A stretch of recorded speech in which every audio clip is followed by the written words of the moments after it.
In this video, I'm going to teach you a simple but frustrating exercise which hopefully is going to start solving your long-term lower back pain issues.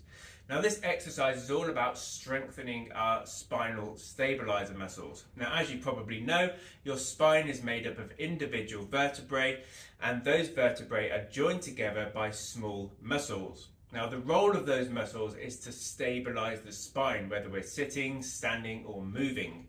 However, because we spend so much time sat in chairs which have supportive backs, the backs of those chairs are actually stabilizing our body for us. So those spinal stabilizer muscles become weak and they start to switch off. As a result, the bigger, more powerful muscles, which are there to create movement, start having to take over the role of the stabilizing muscles when we are doing things like moving or standing up. Those muscles then also become weak, they become overworked, and they become painful, and that's potentially what is causing some of your lower back pain. So we need to start switching those stabilizer muscles back on so that those bigger muscles can start to relax and just get back to doing the job role that they're supposed to do. Now, here's how we're going to try and do this. We're going to need a Swiss ball, and you're going to set this up in front of a mirror so that you can see the way you are moving. You're going to cross your arms over like so. Now, to perform the exercise, all we're doing is lifting one foot off the floor, straightening out the leg, bending the knee again, and putting that foot back on the floor.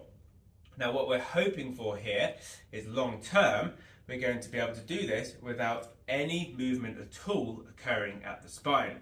However, what you're going to notice when I do it is that my weight is shifting. So as I lift the foot up, my weight is shifting in this direction to try and stabilize me. And that's because my spinal stabilizers are weak, and those bigger muscles, as they try and stabilize the spine, they're creating a bit of movement. Now, this is really frustrating because we have no conscious control over these muscles. These muscles stabilizing the spine is an involuntary action that we're going to try and train our nervous system to start creating again. Which means you've just got to perform this exercise in front of a mirror over and over again consistently for days, weeks, months, however long it takes, until you can start to create that exercise of lifting the leg up without any movement at the spine. Okay, as I say, it's frustrating. You're going to notice really slow progress, but it is worth sticking with, because if you can get those stabilizer muscles to start doing their job properly again, then you are going to start solving your lower back pain problem. So do this a minimum of 3 times a week in front of a mirror. Lift the foot up, straighten out the leg, and try to focus on moving as little as possible. Do 10 to 20 on each leg. Okay, hopefully long term that's going to solve your lower back pain.